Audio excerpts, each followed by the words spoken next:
and welcome to my channel. My name is Hermione for those of you who might be new here, and today I'm going to be showing you some DIY Christmas gifts / room decor. So it's a bit of both. It's a hybrid video. To be honest, I wanted an excuse to do DIY room decor, but I really wanted to do something Christmassy. So I've decided to make some room decor projects that I think you could gift to friends or family members, especially like best friends, sisters, that kind of thing. If you do like this video, don't forget to hit that like button. It makes me very happy. And also don't forget to subscribe, hit the button down below, and you can stay informed of all of my future videos. So with that being said, let's get into the video. First up is this DIY water marble photo frame, and it's just a different twist to a photo in a frame, plus it adds a nice pop of colour to the gift that you're giving. For this you will need the photo that you're using, you'll need some nail polish in different colours, you'll need a large bowl and some non-PVC food wrap, you'll need a stick like this, and then a photo frame. Start by taking the photo frame apart and cleaning the glass on the inside so there are no smudges. Take your bowl and cover it in some cling film to protect it from the nail polish. Then go ahead and pour in your water, and then you're going to put in the nail polish. Drizzle your polish into the water so that it stays on the top of the water, and then using a cuticle pusher or a toothpick, you can go ahead and create some designs on top of the water and then dip your photo frame in it. The glass of the frame will catch the nail polish and it will stick to it, creating a really fun design. I did have to do this a couple of times to get it perfect, but yeah. Next you're going to go ahead and take your image and make sure it fits the frame, cut it to size. For this project I got my image from graphicstock.com. I've used this website before, you might have seen it in one of my previous videos. I really love it. I'm actually using a photo this time instead of a graphic, but they have a ton of different royalty-free photographs, graphics, illustrations, prints, patterns, you name it. It's really great if you, like me, are a YouTuber or some kind of creator on the internet and you want to use copyright-free, royalty-free images so you won't get into any trouble. Graphicstock.com is a great resource for that. They have over 300,000 images to pick from, and they're actually currently offering 50% off, which is great if you're doing any holiday themed projects. So if you go to graphicstock.com/holidays, you can get that 50% off deal. It's such a great deal. Like I said, if you do create work online, then you don't have to worry about the images you're using. So what I did for my piece is I downloaded the palm tree photo, and all I did was put it in Microsoft Word and turn it black and white before printing it out. I wanted to do it black and white because I thought it would look really good with the colourful nail polish. Go ahead and pop it in the frame and then you're done. That's literally it. I think it just looks really effective and it's a very different way of displaying your pictures. Next up is this very minimal desk organizer, and I think this is great for anyone who is obsessed with stationery or spends a lot of time at their desk. For this you'll need a wooden plaque, a piece of corkboard, a piece of faux leather, and some chalkboard paint.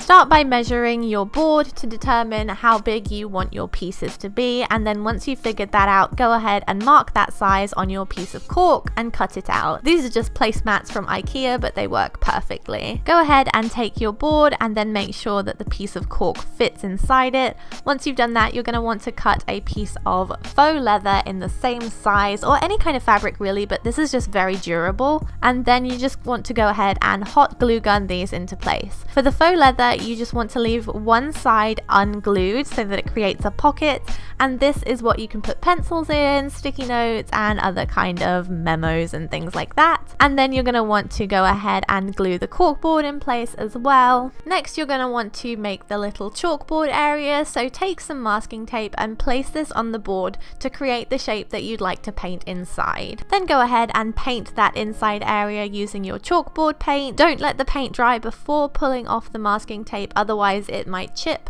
Pull it off as soon as you've finished painting. And there you go, the gift is ready to give away to your friends. I think this would be great if you packaged it with some pencils, post-it notes and chalk pens to make a really fun gift. Next up is this very easy and simple DIY moon dream catcher, and I think this would make a great gift, or you know, you could keep it for yourself, but it looks a lot more complicated than it is, so let's get into it. You'll need a metal embroidery hoop and some scissors for this, and some paracord. I'm using this because it's really thick and durable, so start by tying a knot on the edge of the hoop and then using your glue gun to glue it into place. Then you're going to want to make a regular dream catcher, and this is super easy. All you do is create a loop, pass the top of it over the hoop, and then pull it underneath through the loop, if that makes any sense. Hopefully you can see what I'm doing, but these little knots stay in place really well. I created 8 of them to make the crescent moon shape and then glued that in place at the end. This helps it stay in place. And then what you're going to do is go back on yourself and do the exact same process again, just attaching the loops into the loops you've already created in the first round. Hopefully this makes sense, but you can see what I'm doing here. So once again, make your loop and then pass it underneath the previous loop.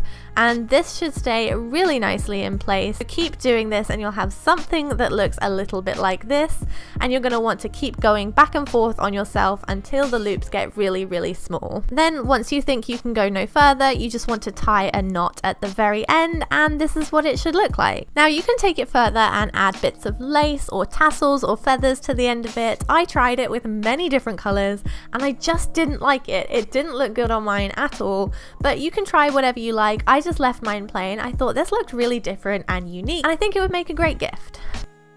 And finally, here's a super simple one for any cactus lovers out there. I'm keeping these ones for myself, not gonna lie, I love these, but it's just these very simple painted cactus pots. All you're gonna need for this project is a succulent or a cactus in a terracotta pot, and you'll need some paint. A top tip for this is get some tester pots from the hardware store and use those because they're so much cheaper. So go ahead and use masking tape to tape off the area you don't want to tape. I love the mixture of terracotta and the dusky paint colors. I think it looks so good. I'm just going ahead and painting on my colors. I picked this kind of pale lavender gray and some darker blues. I love how they look so muted and kind of minimal, but if you want, you can always go ahead and use a paint pen and create some patterns like stripes, polka dots, crescent moons, whatever you like on them. I just decided to leave mine like this. Those are all the DIYs for today. I really hope you guys enjoyed this. Let me know if you're going to try any of these. Do tag